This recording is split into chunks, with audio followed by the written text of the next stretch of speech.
So, jetzt haben wir einmal einen Honig gekauft und eingefriert. Einen Honig, dass die anderen auch verstehen.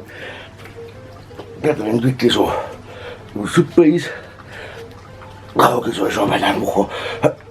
Oh, schau, wo ist ein Bayern Bauer? Oh, keine Chance.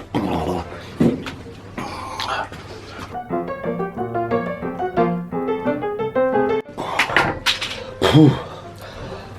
Ja, selbst zum Monat wahrscheinlich, weil man schon beim Nachmachen schwitzen muss. Und dann jetzt schauen wir mal her, was das ist. Ah, das soll es halt dazu schreiben, dass man eine Stunde vorher raus da soll.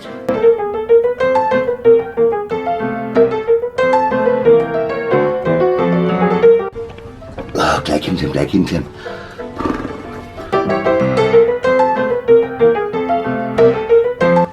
Eine gefüllte Stunde später. Oh.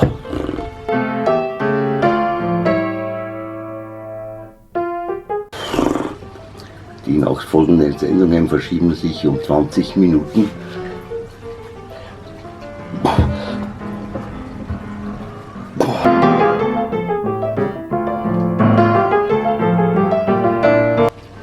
Dabei vergeht dem Leben drin ein Jahr.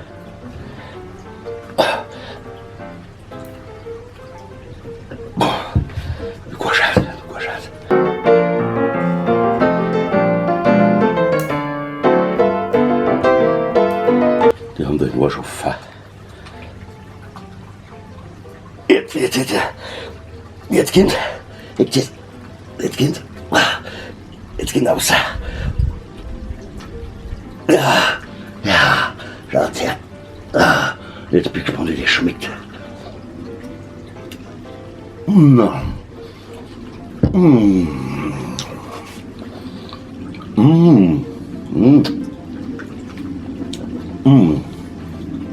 Ist schon gut.